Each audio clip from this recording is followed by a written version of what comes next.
December 7, 1944, 0300 hours. Operations Room of the Imperial Japanese Navy Combined Fleet Headquarters. From Luzon to Formosa, across thousands of miles of Japan's defensive perimeter, radar stations reported the same baffling phenomenon, almost simultaneously a massive American naval force. Over 150 destroyers that had been continuously tracked for 6 days suddenly vanished from every radar screen. Not fading gradually, not obscured by interference. Simply gone within 20 minutes. Admiral Toyoda, Commander-in-Chief of the Combined Fleet, held the report with trembling hands.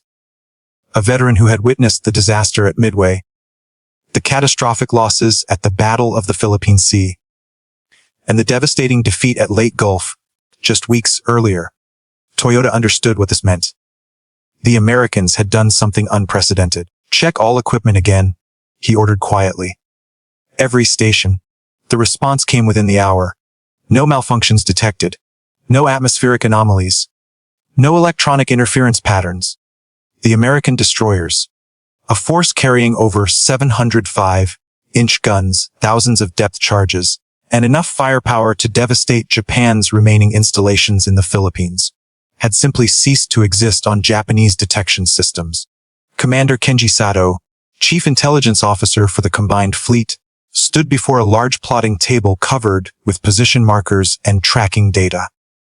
A graduate of the Naval War College and veteran of intelligence operations since 1941, Sato had developed a reputation for analytical precision. Now, that precision offered no answers. The last confirmed positions, he said, pointing to clusters of markers on the chart, showed the formation here, approximately 800 miles east of Luzon, maintaining course and speed toward the Philippines. Multiple stations triangulated the contacts. We estimated 150 to 180 vessels based on radar returns. And now, Vice Admiral Takeo Kurita asked. Kurita, still haunted by his controversial retreat during the battle off Samar at Leyte Gulf, leaned forward intently.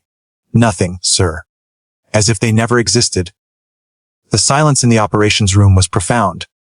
Outside, dawn was breaking over what remained of Japan's naval power. A handful of battleships, a few cruisers, and destroyers scattered across anchorages from Singapore to the home islands. The mighty combined fleet that had struck Pearl Harbor 3 years earlier was now a shadow clinging to survival. Could they have reversed course? Kurita suggested. Return to Pearl Harbor for resupply. Rear Admiral Chiaki Matsuda shook his head. Impossible, sir. Our submarine picket lines would have detected such a movement. Our reconnaissance aircraft flew expanded patrols. Nothing. Electronic warfare. Another staff officer proposed. Some new American jamming technology. Sato had already considered this. Our radar operators insist there were no interference patterns. Jamming creates noise, distortion. This was clean disappearance. The ship simply stopped reflecting radar energy. Admiral Toyoda stood and walked to the large windows overlooking Kure Naval Base. In the harbor below, the battleship Yamato, the largest warship ever built, sat at anchor, a symbol of Japan's fading naval supremacy. He had been preparing for a decisive engagement, one final throw of the dice that might alter the war's trajectory. Now, he faced an enemy capable of making entire fleets invisible. Gentlemen, he said without turning, we are witnessing something that will change naval warfare. The question is, what do we do about it? 6 weeks earlier, October 28, 1944, Admiral Chester W. Nimitz sat in his office at Pearl Harbor, overlooking the harbor where the war had begun. Before him lay a proposal that challenged not just naval doctrine, but the fundamental assumptions about how modern fleets operated. The proposal's author, Captain Arleigh Burke, stood at attention. At 43, Burke had already earned the nickname 31, not Burke, for his aggressive destroyer tactics in the Solomon Islands. His reputation was built on speed, audacity, and an instinct for unconventional warfare. Let me understand this correctly, Captain, Nimitz said, his voice measured. You're proposing to take over 150 destroyers, roughly a quarter of our available destroyer force in the Pacific, and scatter them across thousands of square miles of ocean, maintaining complete radio silence for up to 10 days, with the expectation that they will converge simultaneously on a target with sufficient precision to conduct coordinated strikes. Yes, sir. Without radio communication. Without radar coordination. Relying entirely on celestial navigation and dead reckoning. Yes, sir. Admiral Raymond Spruance, victor of Midway and one of the most respected tactical minds in the Navy, sat in a corner chair. He had been listening silently, but now spoke. Captain Burke, I've read your proposal 3 times. Each time, I find myself returning to the same question: why would we deliberately disperse a force that gains its strength from concentration? Burke had anticipated this. Admiral, with respect, concentration has become our vulnerability. Japanese radar technology may be inferior to ours in many respects, but they've become exceptionally skilled at tracking large formations. They can predict our movements, position submarines, coordinate airstrikes. Every major fleet movement we make is detected within hours. He stepped to the chart table and gestured across the vast expanse of the Pacific. But what if we could make a fleet disappear? Not through some technological miracle, but through operational innovation. Disperse the ships beyond radar detection thresholds, maintain absolute radio silence, navigate independently using pre-calculated courses, then converge with precise timing on a target. Commander Joseph Wiley, a naval theorist on Nimitz's staff, leaned forward with interest. Wiley had been studying the paradoxes of modern naval warfare, how technological advances in detection were making traditional fleet operations increasingly vulnerable. The concept, Wiley interjected, exploits a fundamental limitation of radar technology. A concentrated fleet of 150 destroyers presents a massive radar signature, detectable at hundreds of miles. But that same fleet, dispersed into small groups separated by 20 or 30 miles, operating under strict radio silence, becomes nearly invisible. Individual contacts appear as routine patrols or merchant traffic. The radar operators see trees, not the forest. Spruance remains skeptical. And the navigation challenge. You're asking destroyer captains to navigate independently for a week or more, then arrive at a specific point in the ocean within a 30-minute window. The margin for error is essentially zero. Early arrivals risk alerting Japanese defenses. Late arrivals compromise the coordinated strike. It's been done before, sir, Burke replied. Not at this scale, but the principles are sound. During the age of sail, fleets routinely operated dispersed and converged for battle using nothing more than celestial navigation and pre-arranged rendezvous points. We have better tools now, accurate chronometers, refined navigation tables, superior charts. What we lack is the institutional will to trust our navigators. Nimitz had been silent, studying the proposal's technical annexes. The planning was meticulous. Burke and Wiley had calculated courses for every destroyer group, accounting for currents, prevailing winds, even the effects of Earth's rotation on navigation over extended distances. They had identified submarine positions along the route that could surface briefly to broadcast encrypted course corrections, providing a safety net without compromising radio silence. The Japanese, Nimitz said slowly, have been consolidating their remaining naval strength for what they believe will be a decisive battle. They're expecting us to come at them with everything we have. Carriers, battleships, the full weight of the Pacific Fleet in a concentrated formation they can track and intercept. Yes, sir. And instead, you want to hit them with a ghost fleet. Destroyers that appear from nowhere strike and vanish before they can organize a response. Precisely, sir. The room fell silent. Outside, the sounds of Pearl Harbor drifted through the open windows. The clang of shipyard work, the distant drone of aircraft engines, the bustle of a naval base operating at wartime tempo. This was the machinery of American industrial might, producing ships and aircraft at a rate Japan could never match. But Burke was proposing something that had nothing to do with industrial superiority. He was proposing to win through operational art, through doing something the enemy considered impossible. Spruance spoke again, his tone thoughtful rather than critical. If this works, it changes everything.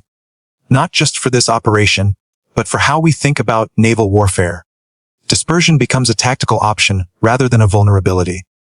But if it fails, if ships get lost, if the timing falls apart, if Japanese surface forces catch our destroyers scattered and unable to support each other, we'll lose vessels and men for no gain. There's another consideration, Nimitz added. If we pull this off, the psychological impact on Japanese command may be as valuable as the material damage. Imagine being Admiral Toyoda, watching a fleet of 150 destroyers vanish from your radar screens, then reappear striking targets you thought were secure. The uncertainty alone would be devastating. He stood and walked to the window, hands clasped behind his back, a characteristic pose when making difficult decisions. The war in the Pacific had reached a critical phase. American forces were advancing, but at tremendous cost. The upcoming invasion of Luzon would be one of the largest amphibious operations in history. Anything that could weaken Japanese defenses, disrupt their logistics, or demoralize their command was worth considering. Captain Burke, Nimitz said without turning, you have your authorization. Plan and execute this operation. You'll have priority access to destroyers as they become available. I want detailed navigation plans for every vessel, contingency protocols for weather and mechanical failures, and communication procedures that maintain security while providing some flexibility. He turned to face Burke directly.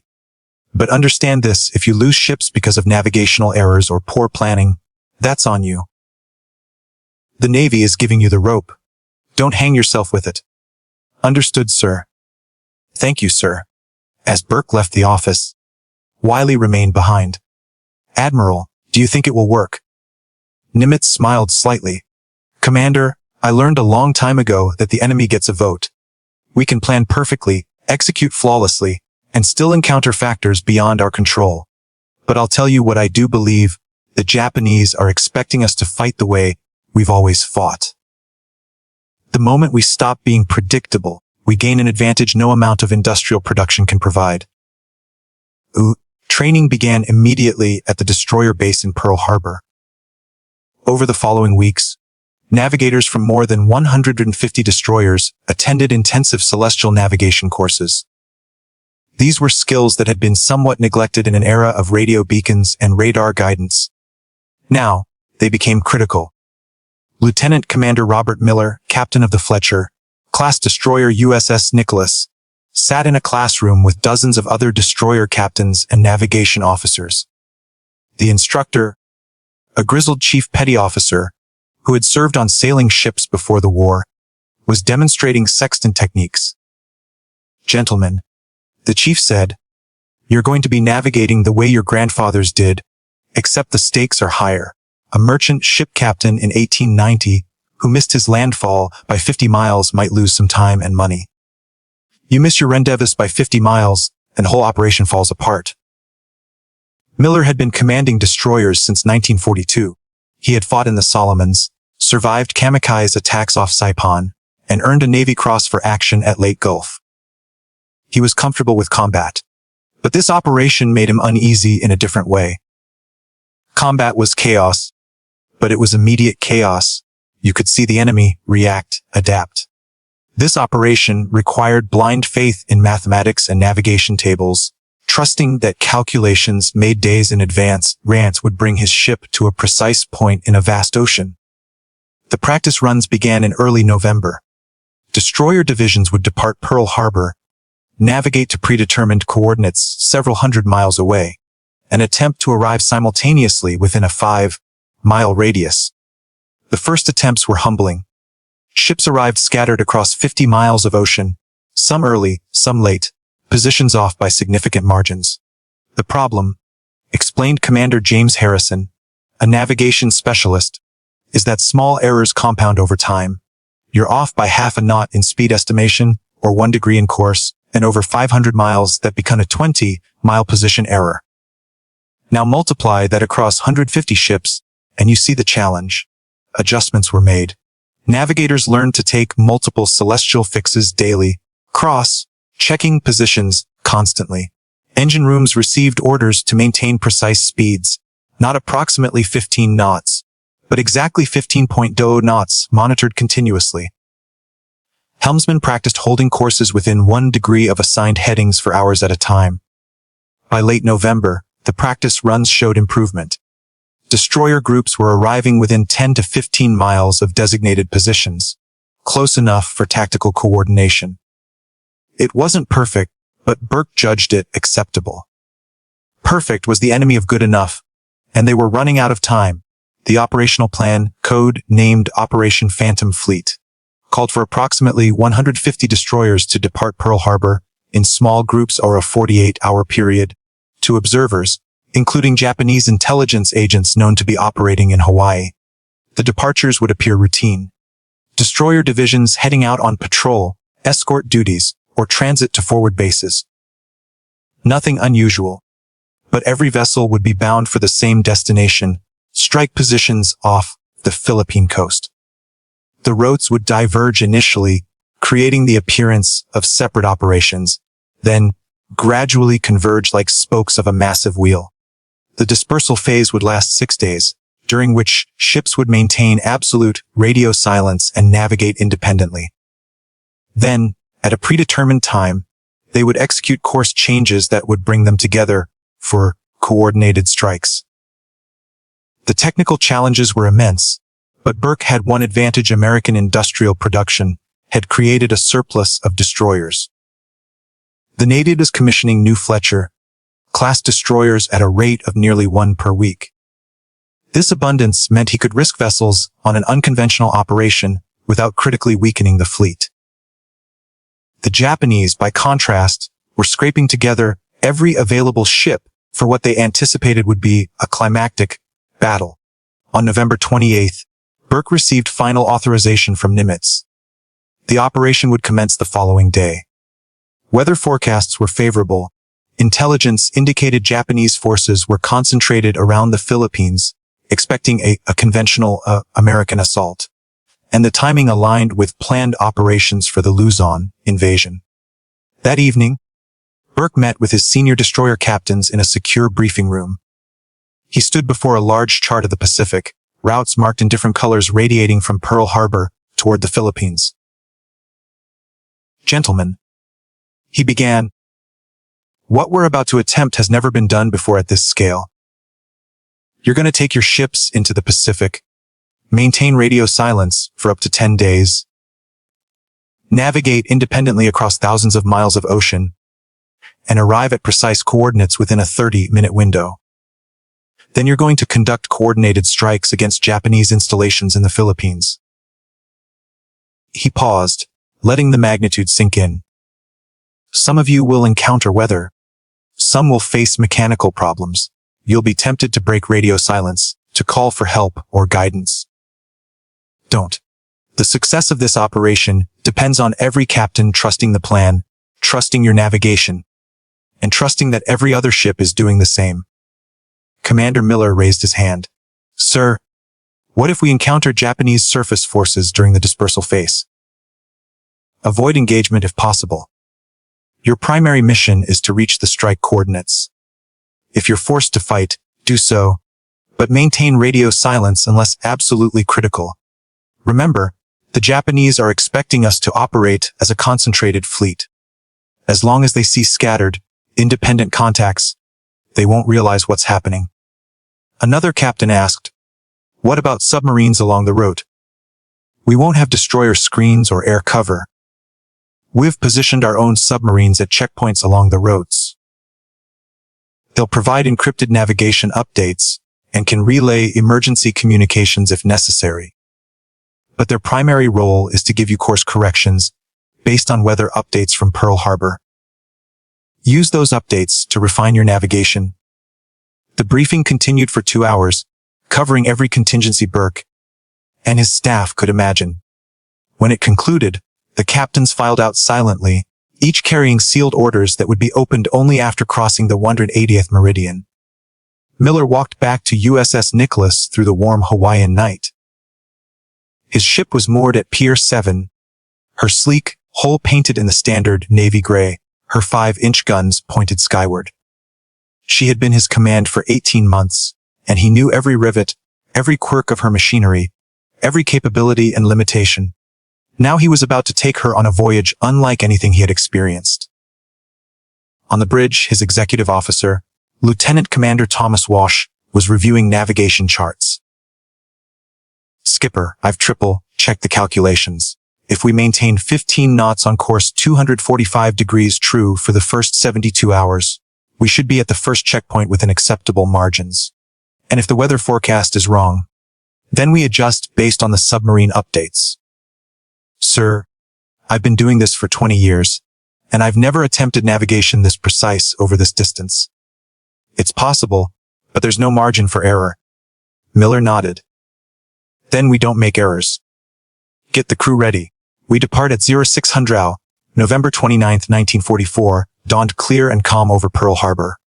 At 0600 hours, USS Nicholas slipped her moorings and moved slowly through the harbor entrance, past the sunken remains of USS Arizona, past the repair docks where damaged ships were being restored, out into the open Pacific. Behind her, at carefully staggered intervals, other destroyers followed. USS O'Bannon at 0630, USS Fletcher at 0700, USS Radford at 0730. Throughout the day and into the next, destroyers departed in groups of 3 or 4, maintaining the appearance of routine operations. By November 30th, over 150 destroyers had cleared Hawaiian waters and were fanning out across the Pacific. Radio silence protocols were in effect. Communication officers had disabled transmitters and sealed the equipment with tamper, evident tape to prevent accidental broadcasts. From this point forward, each ship was alone, navigating by stars and mathematics toward a rendezvous thousands of miles away. Aboard USS Nicholas, the routine quickly established itself. Every 4 hours, the navigator took celestial fixes using the sextant, measuring angles between stars and the horizon, consulting tables, calculating positions. Between fixes, the ship maintained precise course and speed, with the quartermaster logging every change, every variation, building a continuous dead reckoning track. The crew, sensing something unusual was underway, maintained discipline, but couldn't hide their curiosity. Scuttlebutt spread through the ship. Rumors of a secret mission, speculation about targets, questions about why they were operating alone instead of as part of a task force. Miller addressed the crew over the ship's public address system on the second day out. "Men, I know you're wondering what we're doing. I can't tell you everything, but I can tell you this: we're part of something bigger than one ship, bigger than one destroyer division.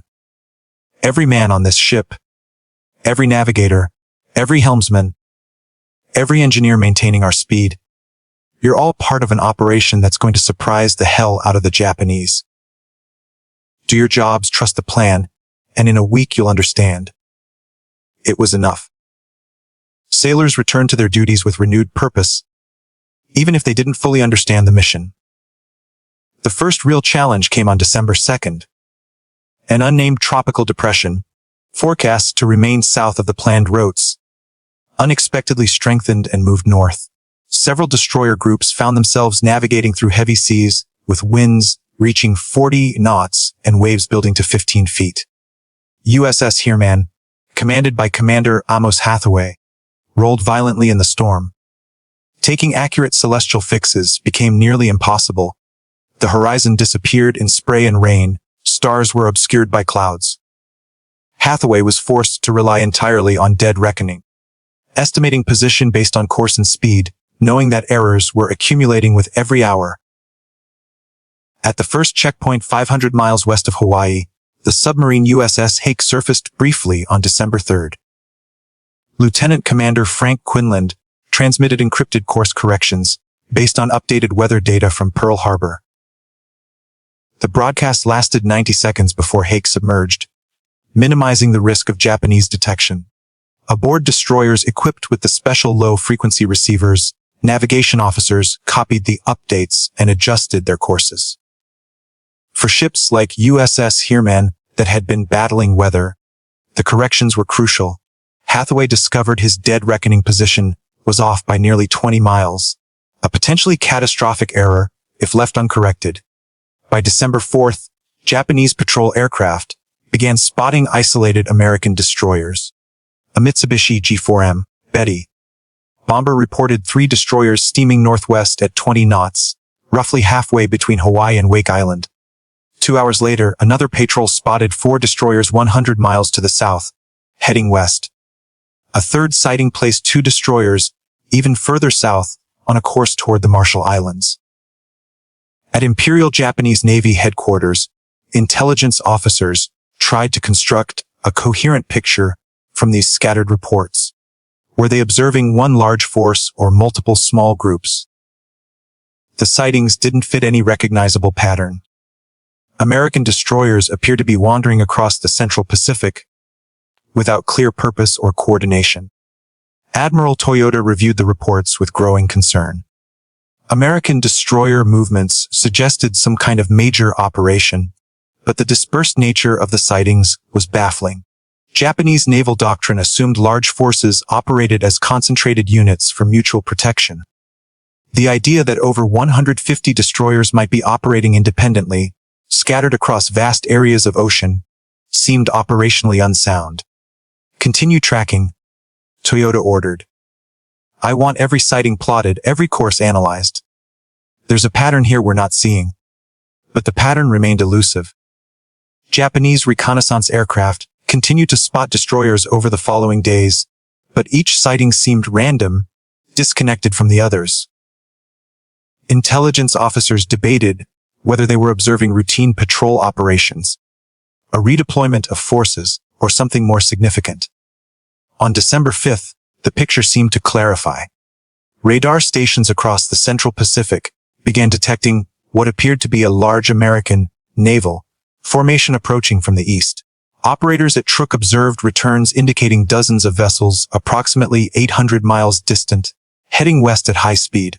Similar contacts appeared on radar screens at Saipan, Guam, and Tinian. Commander Sato, receiving reports throughout the night, recognized this as the main American thrust. The radar contacts suggested a force of extraordinary size, possibly including not just destroyers, but cruisers, battleships, perhaps even carriers. He ordered continuous tracking and requested reconnaissance flights at first light to identify vessel types. Admiral Toyoda faced the decision that had been haunting him since late Gulf commit Japan's remaining naval forces to battle, or preserve them for a later engagement. The American formation's size and composition were uncertain, but its objective seemed clear: a major strike against Japanese installations in the Philippines, or possibly Formosa. At 0800 hours on December 6th, Toyoda convened his staff to evaluate options. Vice Admiral Mitomu Gaki, who had survived the sinking of the super battleship Musashi at Lake Gulf, argued for immediate action. We should concentrate our battleships and cruisers for a surface engagement, supported by land-based aircraft from Philippine airfields. The Americans appear to be operating with a destroyer, heavy force. Our remaining capital ships could inflict significant damage. A Rear Admiral Matsuda urged caution. We should wait for clearer intelligence on American strength and intentions. Radar tracking alone cannot distinguish vessel types. These contacts might represent a less formidable force than we assume. Moving our fleet exposes it to American submarines and aircraft. The debate continued through the morning as tracking stations reported the American formation maintaining course and speed toward the Philippines.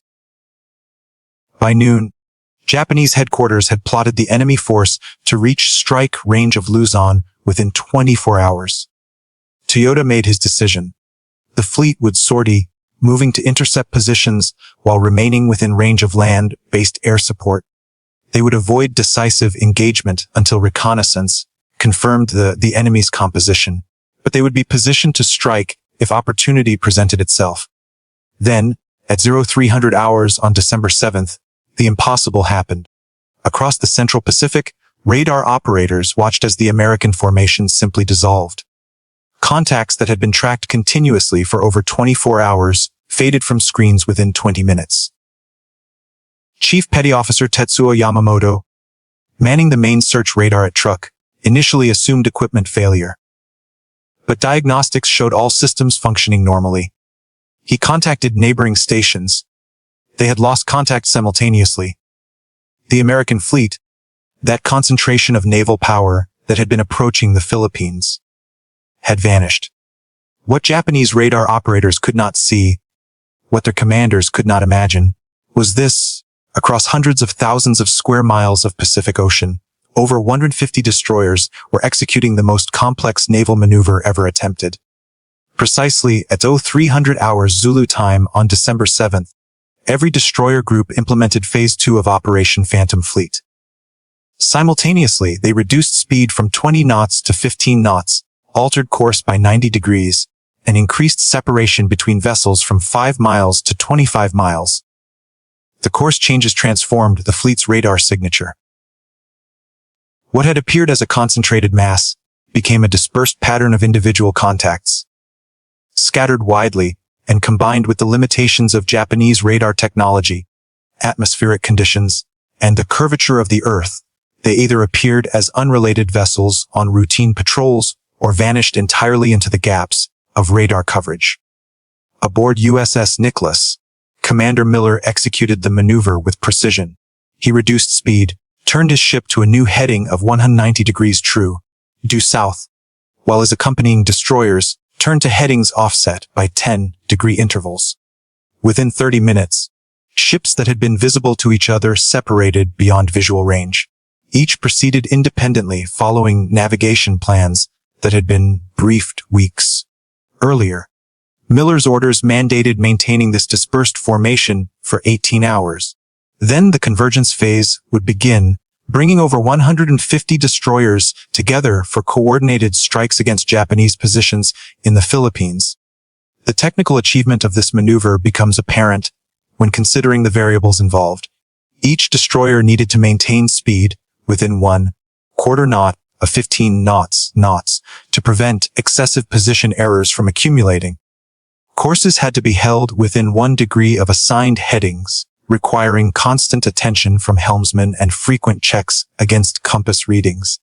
Every ship calculated its position through celestial navigation at dawn and dusk, with additional fixes at midnight when possible.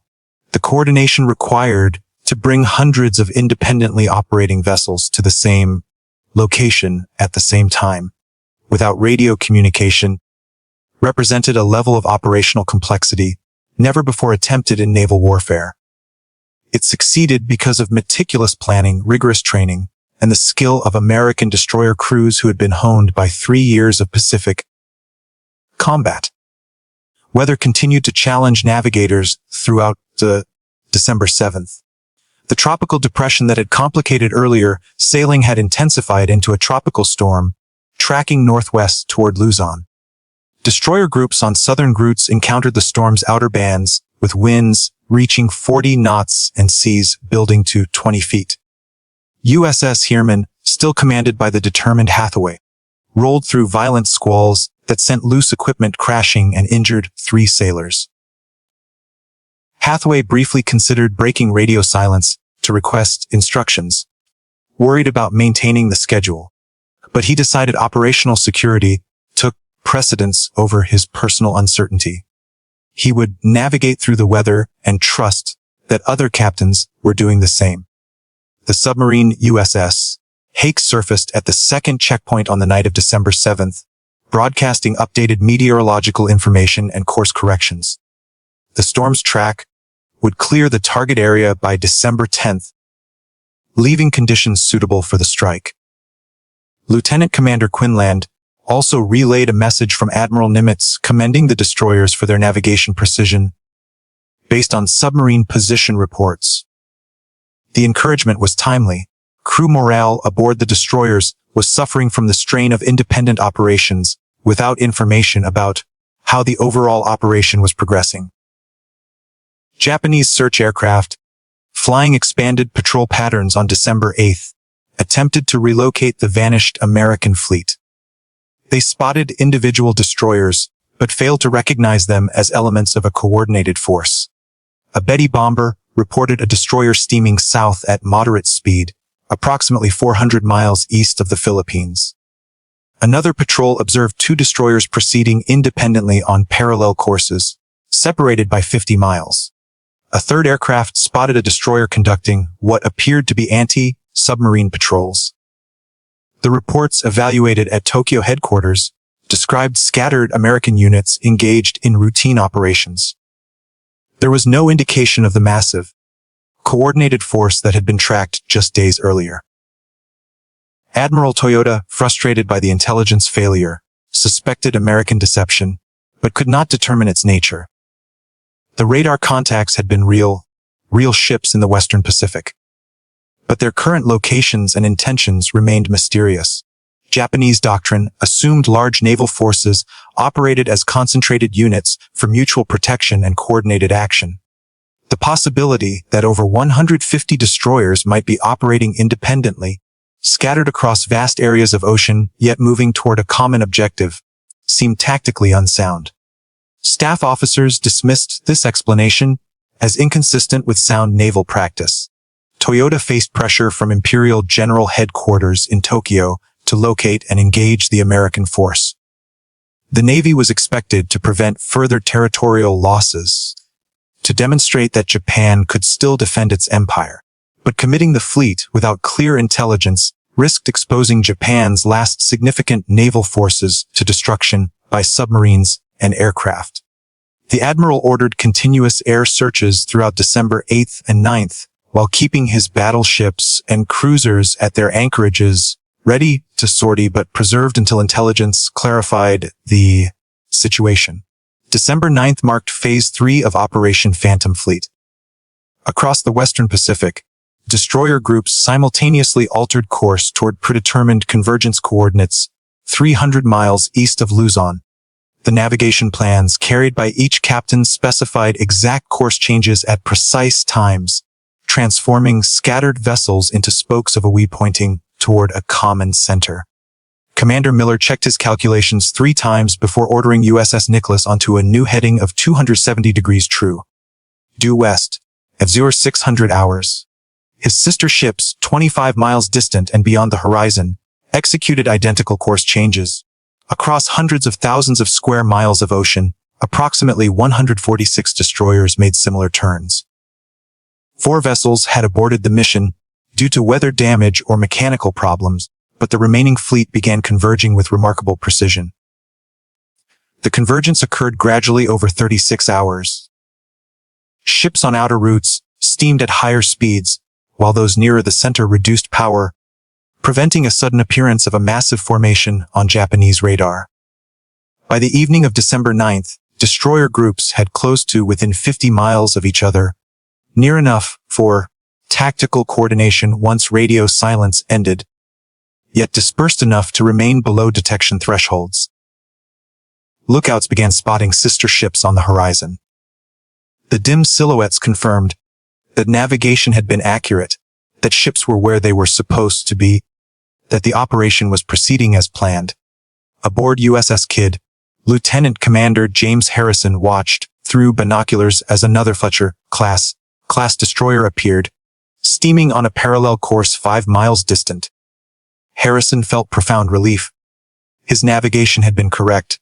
His ship was where it should be, and his crew, who had maintained radio silence for 10 days under tremendous strain, could see tangible evidence that they were part of something larger. Weather conditions improved on December 10th as the tropical storm moved away from the Philippines, leaving clear skies and moderate seas. The improving conditions were fortuitous for the final convergence phase. Destroyer groups needed good visibility for visual communications, as signal lamps would replace radios for exchanging brief messages confirming identities and verifying positions without broadcasting radio signals that Japanese direction finding stations might detect. Commander Burke, the operations architect, now commanded a lead destroyer division approaching the convergence point. He felt the accumulated tension of 10 days of planning and execution. His reputation as an aggressive, innovative tactician rested on his willingness to challenge conventional thinking. But this operation pushed far beyond innovation. Over 140 destroyers operating as a dispersed fleet represented either a significant advance in naval warfare or a catastrophic failure of operational judgment. The next 24 hours would determine which. The first rendezvous occurred at 0300 hours on December 10th. 12 destroyer groups, 48 vessels total, arrived simultaneously at the primary convergence point, with navigators finding their ships within 5 miles of assigned positions. This represented a navigational achievement of the highest order. The destroyers maintained spacing, avoiding bunching into a concentrated formation, instead arranging themselves in a loose grid, covering approximately 200 square miles of ocean. Close enough for tactical coordination, dispersed enough to remain difficult to track. Additional destroyer groups arrived throughout December 10th. By noon, over 100 vessels had reached the operational area. By evening, approximately 146 destroyers occupied positions in a vast formation, stretching across 400 square miles east of Luzon. Japanese radar stations detected increased activity, but could not develop a clear picture of what they were observing. The dispersed formation appeared as diffuse contacts rather than a definable fleet concentration. Admiral Toyoda received reports of American naval activity east of the Philippines on the evening of December 10th, but he remained uncertain about enemy intentions. The contacts suggested a significant force, possibly preparing for strikes against Japanese positions on Luzon, but the dispersed formation contradicted normal American tactical doctrine. Vice Admiral Gaki argued the deployment might indicate an amphibious operation, with destroyers screening transport vessels not yet visible on radar. Other staff officers suggested submarine picket lines or patrol operations. The truth, which would be pieced together only after the war through analysis of both American and Japanese records, was this Operation Phantom fleet had achieved its primary objective. A force of unprecedented size had maneuvered into strike range of major Japanese installations while maintaining tactical surprise through dispersion and radio silence. The approximately 146 destroyers carried over 705-inch guns capable of delivering devastating shore bombardment. What happened next would depend on whether Japanese forces could organize an effective response before American intentions became clear. December 11, 1944. Radio silence ended at 0400 hours when Admiral Raymond Spruance transmitted the execute order from his flagship. Approximately 146 destroyer captains, released from 10 days of communication isolation, received their final strike orders. The sudden burst of radio traffic, encrypted and transmitted in rapid-fire bursts, activated tactical plans that had been prepared weeks earlier. The dispersed destroyer formation transformed into 6 attack groups, each with specific targets along the Philippine coast. Commander Burke's division, 16 destroyers designated Task Group Able, received orders to strike Japanese installations at Lingayen Gulf, where intelligence indicated Imperial Navy supply depots were supporting operations against American forces in late. Burke's ships formed into a column, increased speed to 25 knots, and raced westward through pre-dawn darkness toward their bombardment positions. Similar columns formed throughout the operational area as destroyers organized into tactical formations, the dispersed grid coalescing into coordinated strike forces. Japanese coastal radar detected the incoming American vessels at 0500 hours, developing clear pictures of multiple destroyer formations approaching at high speed. Admiral Toyoda, at fleet headquarters, received urgent reports that the American force that had vanished 5 days earlier had somehow achieved attack positions off the Philippines. His naval forces, dispersed across various anchorages for protection against submarine and air attack, could not concentrate quickly enough to intervene. He ordered all available aircraft to attack the American destroyers and directed shore batteries to prepare for combat, but the speed of American movements limited response time. USS Nicholas, leading one column toward targets in Lingayen Gulf, increased speed to 27 knots as dawn broke. Commander Miller stood on the bridge wing, watching his ship cut through calm seas at the head of 8 destroyers steaming in line ahead, a formation that would allow maximum firepower to be brought to bear during the bombardment. The Philippine coast appeared as a dark line on the horizon, growing more distinct as the destroyers closed range. Miller could see smoke rising from several locations, likely the result of earlier American airstrikes. The first American shells landed on Japanese positions at Lingayen Gulf at 0600 hours. Burke's destroyers opened fire from 8,000 yards, within range of their 5-inch guns, but hopefully beyond the effective range of Japanese coastal artillery. 16 destroyers firing in coordination created a barrage that contemporary accounts likened to a tropical storm in its fury. 5-inch shells, each weighing 54 pounds, rained down at a rate exceeding 200 rounds per minute, smashing supply depots, destroying ammunition bunkers, and setting fuel storage tanks ablaze. Japanese shore batteries returned fire, scoring hits on several American destroyers. USS Hazelwood took a direct hit from a 6-inch shell that penetrated her forward superstructure, killing 12 sailors and forcing to withdraw from the bombardment line. USS Helm sustained damage to her superstructure from near misses. USS Hull lost power to one engine after shell fragments damaged steam lines. But the American bombardment continued with devastating effect. Task Group Baker, 20 destroyers commanded by Captain Lawrence Dubose, struck targets at San Fernando, focusing on Japanese positions that threatened the planned American amphibious landing scheduled for January. Dubose's destroyers approached within 5,000 yards of the beach, point-blank range for destroyer guns, and systematically destroyed every visible defensive position.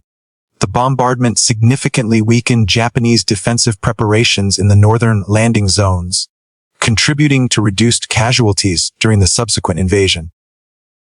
Commander Miller, maintaining USS Nicholas's position at the head of his column despite Japanese return fire, directed his ship's guns against specific targets radioed by spotter aircraft circling inland. The coordination between airborne observers and surface bombardment vessels, a technique refined through years of Pacific operations, allowed destroyers to strike targets invisible from the ships themselves, including artillery positions hidden in jungle terrain and camouflage supply dumps. The technique maximized bombardment effectiveness while minimizing ammunition expenditure. The strikes continued throughout December 11th as destroyer groups worked through their assigned target lists.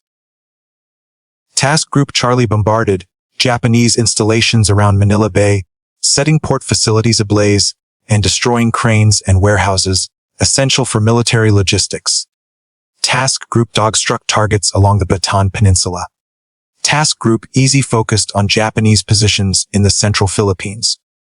Task Group Fox, held in reserve, engaged Japanese surface vessels attempting to sortie from Manila Bay, sinking 3 destroyers and 2 cargo ships in a brief but intense surface action. Japanese aircraft appeared mid-morning, Betty and Val bombers attempting to attack the destroyers still engaged in shore bombardment. American Combat Air Patrol from escort carriers positioned east of the operational area intercepted most of the attackers, but several aircraft broke through the defenses. USS Lardner suffered severe damage from a near miss that sprung hull plates and caused flooding in forward compartments, forcing the destroyer to withdraw under escort.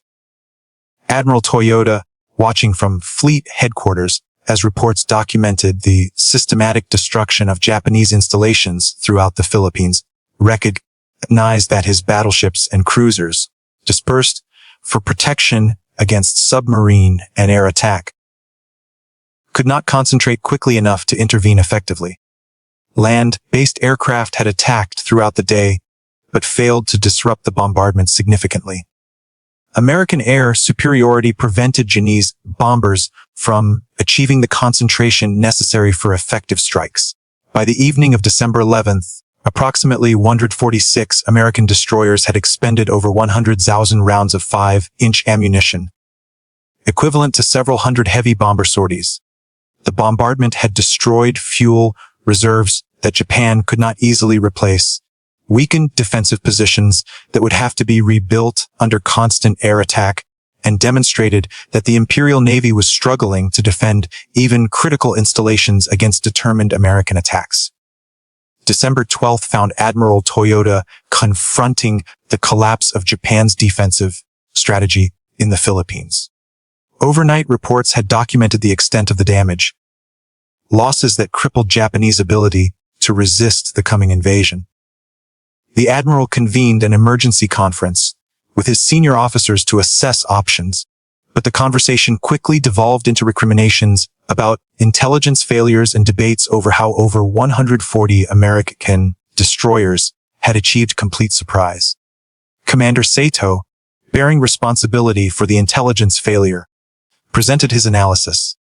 The Americans had dispersed their fleet across vast areas of ocean, maintained absolute radio silence, navigated independently for over a week, then converged with precise timing on their targets. Japanese doctrine had assumed that large naval forces required constant radio communication for coordination, making them vulnerable to direction, finding, and tracking. The Americans had disproved this assumption through superior navigation and meticulous planning, executing an operation that Japanese staff officers had considered operationally impossible. Vice Admiral Ugaki, still furious about the fleet's disappearance 5 days earlier, demanded explanations for how radar operators had lost track of the American force. Sato explained that the disappearance had resulted from American dispersal tactics, combined with strict radio silence, exploiting weaknesses in Japanese radar coverage, and creating gaps through which individual ships could vanish. Japanese tracking doctrine had assumed that once a force was detected, it would remain trackable. The Americans had exploited this assumption through operational security and dispersal that Japanese planners had not anticipated. The recriminations, while emotionally satisfying, yielded no strategic solutions. Japanese forces in the Philippines faced an American invasion force that now operated with near impunity, having systematically weakened land-based defenses through the bombardments. Admiral Toyoda recognized that further conventional responses would prove futile. American material superiority had reached levels where Japanese tactical skill could not compensate for the quantitative disadvantages.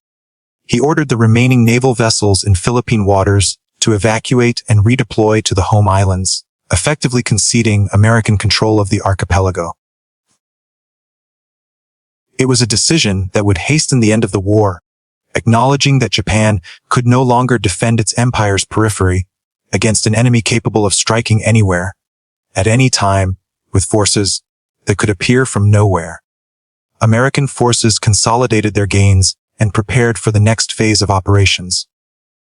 Admiral Nimitz, reviewing reports of the destroyer strikes from his Pearl Harbor headquarters, recognized that Operation Phantom Fleet had proven the viability of dispersed fleet operations in modern naval warfare. He ordered his staff to begin planning similar operations, targeting Japanese positions elsewhere in the Pacific, possibly Formosa, the Ryukyu Islands, or even the home islands themselves. Commander Burke, returning to Pearl Harbor aboard USS Nicholas, received personal congratulations from Nimitz and notification of his promotion to Rear Admiral. His role in developing and executing the operation was recognized as a significant contribution to American naval capabilities. Burke's tactical innovations would influence naval doctrine for decades to come, demonstrating that dispersion and radio silence, properly employed, could provide strategic advantages over concentration and constant communication.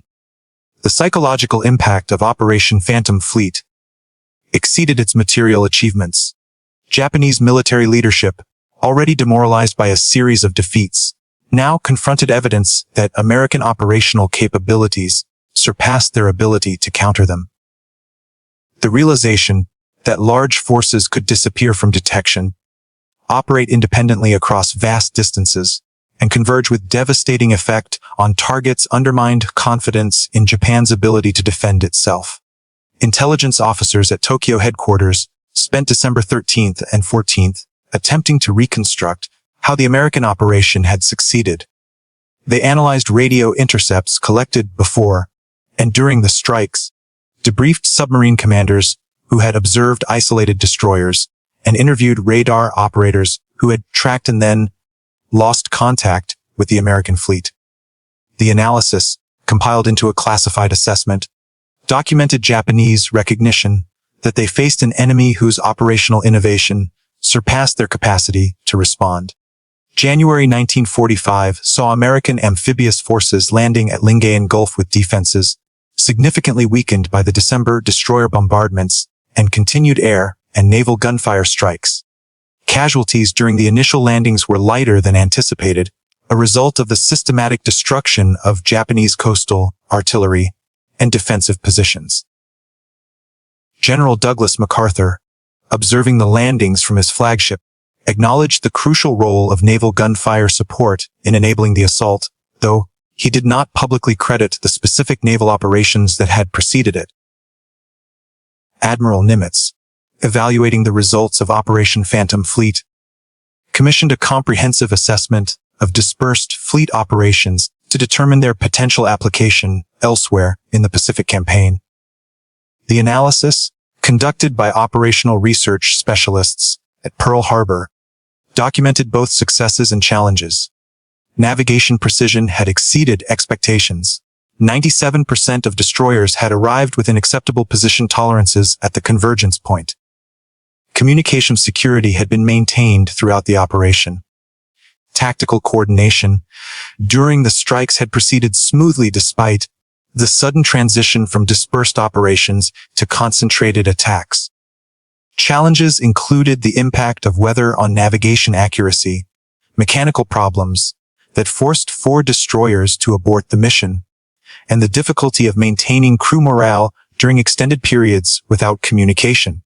Destroyer captains reported significant strain on their crews, who worried about their operational status and whether other ships were successfully navigating to the Rendezvous.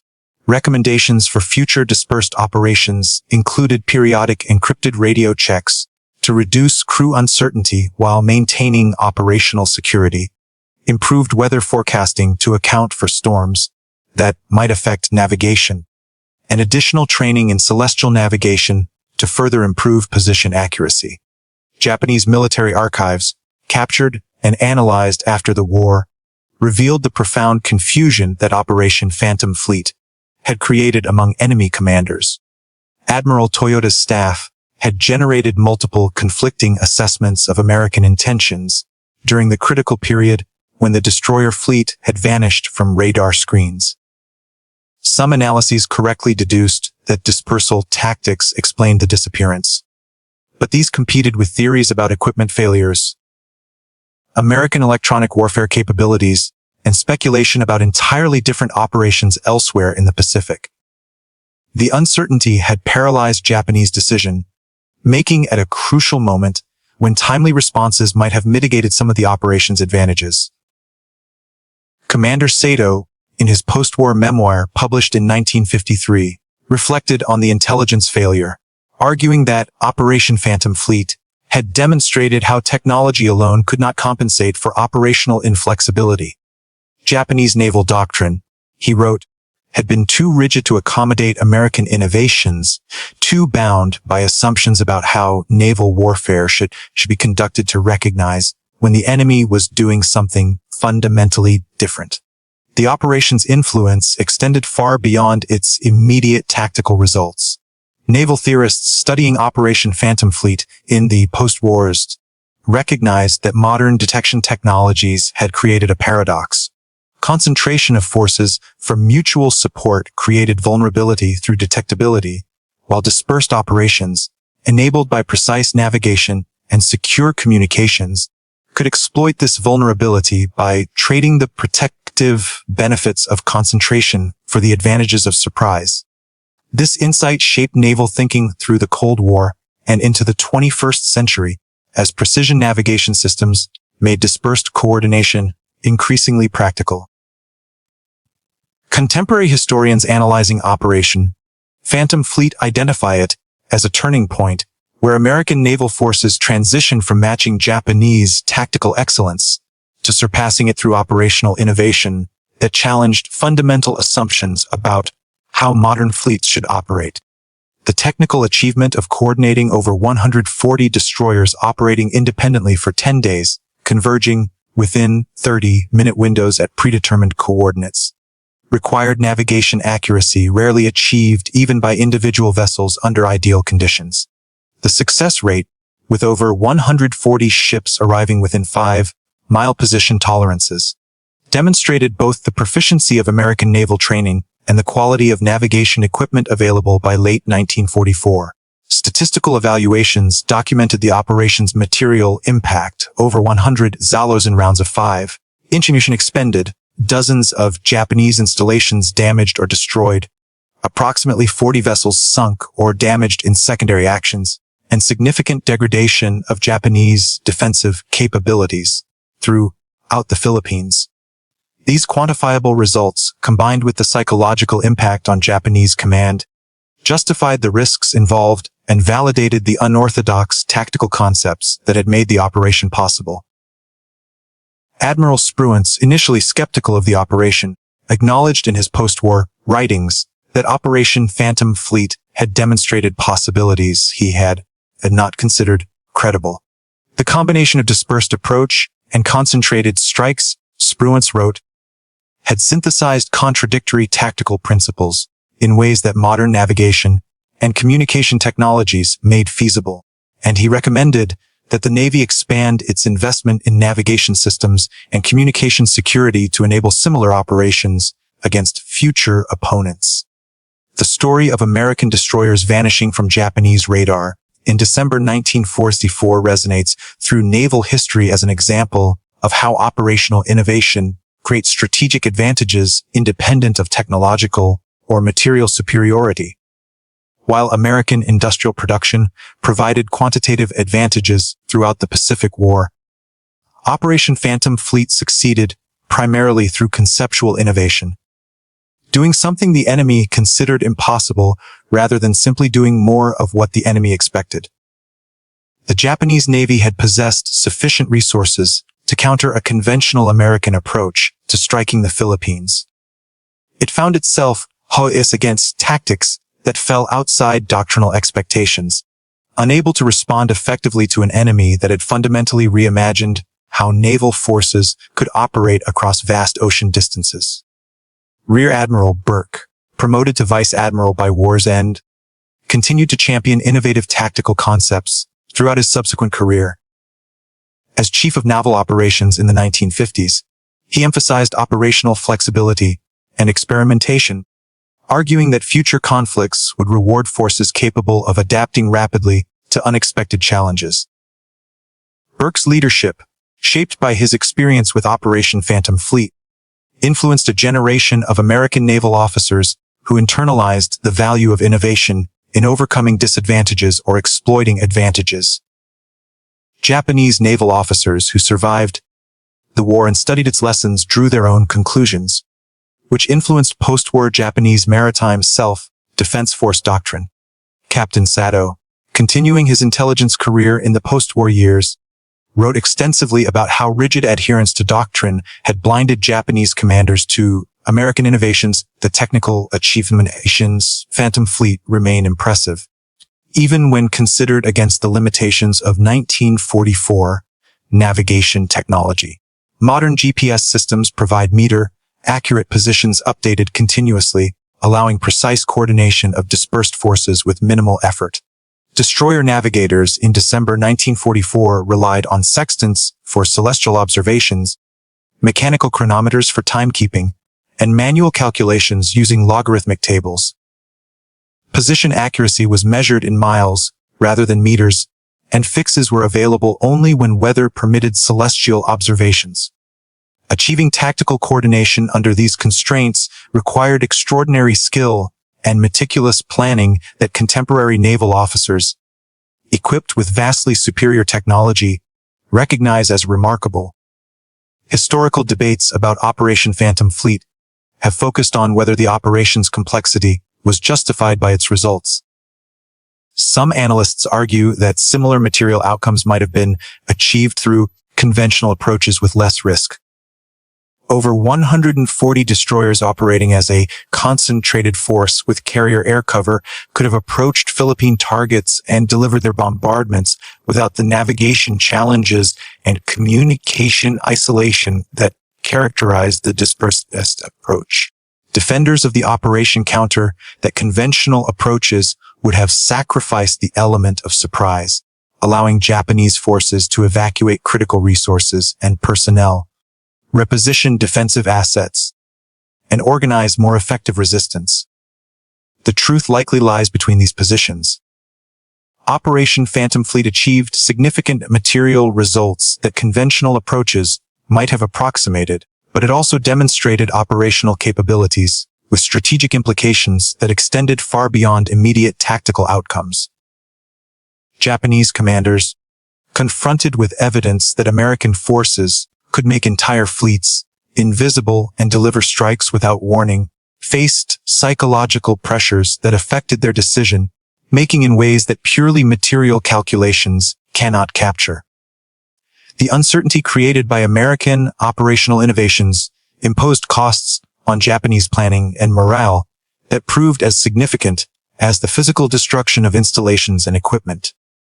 Modern naval forces continue to study Operation Phantom Fleet for its implications regarding contemporary distributed operations. Current doctrine emphasizes dispersed formations that complicate enemy targeting while maintaining coordination through secure data networks. A concept fundamentally similar to Burke's 1944 proposals, enabled by superior technology.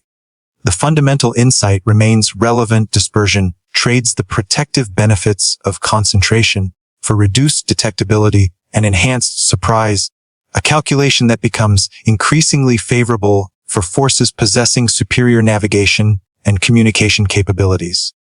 The image of American destroyers disappearing from Japanese radar screens in December 1944 endures as a demonstration that innovation in operational concepts can generate advantages comparable to those provided by superior technology or overwhelming material resources. American forces possessed both superior resources and innovative doctrine, combination that Japanese commanders found overwhelming. But the operation proved that operational innovation could be decisive independent of material factors, demonstrating that military effectiveness depends as much on conceptual flexibility as on technology or numerical strength. Admiral Nimitz, reflecting on Pacific War operations in his post-war memoirs, identified Operation Phantom Fleet as exemplifying the qualities that had characterized American naval forces at their best: a willingness to experiment with unconventional approaches, confidence in the abilities of subordinate commanders to execute complex plans with minimal supervision, and institutional support for innovation even when proposed concepts challenged established doctrine. These organizational characteristics, Nimitz argued, provided advantages as significant as industrial production capacity or technological superiority. The final assessment of Operation Phantom Fleet must acknowledge both its achievements and its limitations. The operation succeeded in delivering devastating strikes against Japanese installations in the Philippines, weakening defenses before the Luzon invasion and demonstrating American capability to project power in unexpected ways. The psychological impact on Japanese command was significant, contributing to the erosion of confidence that would characterize Japanese military decision-making in the war's final months. However, the operation also revealed the limits of dispersed operations under 1944 technology. 4 destroyers were forced to abort due to weather damage or mechanical problems, a 3% failure rate that would have been catastrophic if the operation had required every vessel to arrive at the rendezvous. Navigation errors, while generally within acceptable tolerances, accumulated over the 10-day transit in ways that would have prevented more complex tactical coordination. The inability to communicate during the dispersal phase meant that commanders could not adapt to changing circumstances or respond to unexpected threats. These limitations would be addressed in subsequent decades as navigation technology improved and secure communication systems became more reliable. But in December 1944, Operation Phantom Fleet represented the practical limit of what dispersed naval operations could achieve, a demonstration of what was possible through superior planning and execution, but also a reminder that operational innovation must work within the constraints of available technology. The destroyer captains who participated in the operation carried their experiences forward into the post-war Navy. Commander Miller, promoted to captain and later to rear admiral, commanded carrier task forces during the Korean War, applying lessons learned about dispersed operations to the coordination of carrier airstrikes.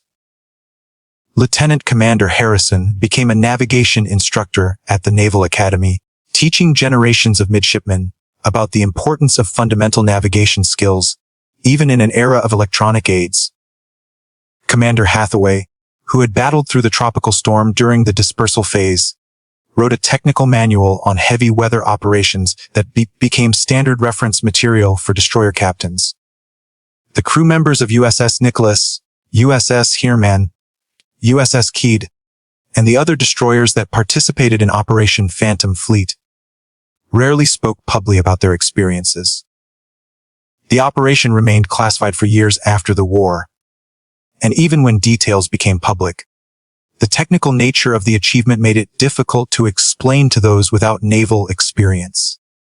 But among destroyer sailors who had maintained radio silence for 10 days, navigated independently across thousands of miles of ocean, and arrived precisely where they were supposed to be, there existed a quiet pride in having accomplished something extraordinary.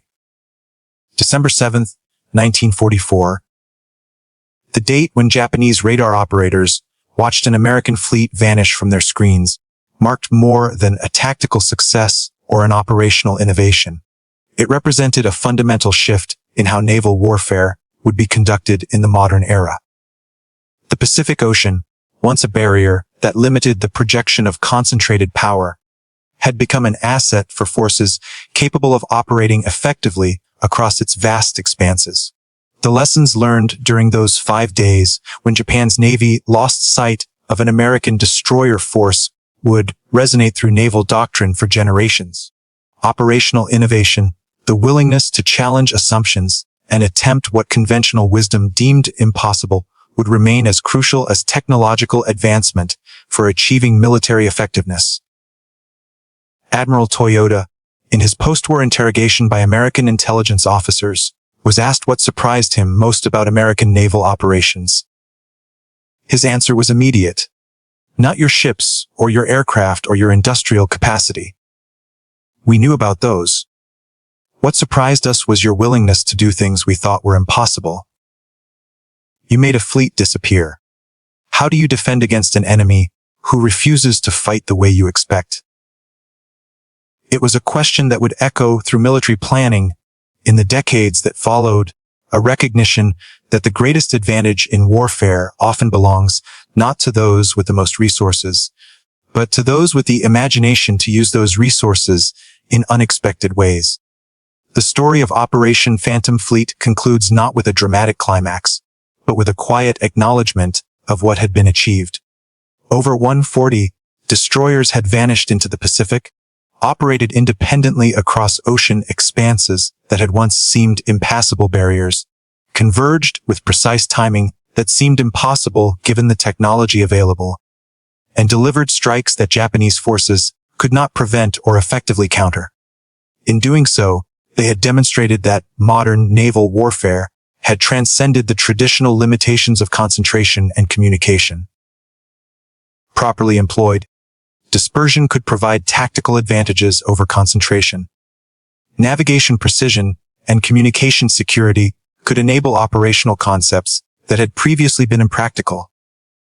The vast distances of the Pacific Ocean, rather than constraining naval operations, could be exploited by forces capable of operating effectively across those distances.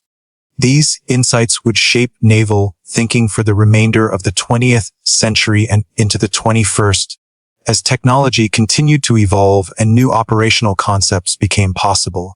But the fundamental principle established by Operation Phantom Fleet, that operational innovation could generate strategic advantages independent of material superiority, would remain constant. The destroyers that had vanished from Japanese radar screens in December 1944 had done more than strike targets in the Philippines. They had demonstrated a new way of thinking about naval warfare, one that would influence how navies operated for generations to come. In the end, that conceptual legacy proved more valuable than any material damage inflicted, more enduring than any tactical victory achieved. The Pacific War would continue for another 8 months, ending with Japan's surrender in August 1945. But the transformation in naval warfare signaled by Operation Phantom Fleet would continue long after the last shots were fired, shaping how navies around the world understood the relationship between technology, doctrine, and operational innovation. Admiral Burke, reflecting on the operation in his final years, offered a simple assessment. What proved that the impossible was merely the difficult that no one had attempted yet. That lesson, more than anything else, was what we gave to the Navy and to naval warfare. The willingness to try what others said couldn't be done. It was an epitaph not just for Operation Phantom Fleet, but for an approach to military operations that valued innovation as highly as firepower, that understood victory often belonged to those who could reimagine the battlefield rather than simply dominate it through superior resources. The destroyers had vanished into the Pacific darkness on December 7, 1944. When they reappeared, they had changed naval warfare forever. That transformation, invisible on radar screens but profound in its implications, remains their most significant achievement, a legacy that continues to influence naval thinking 8 decades later.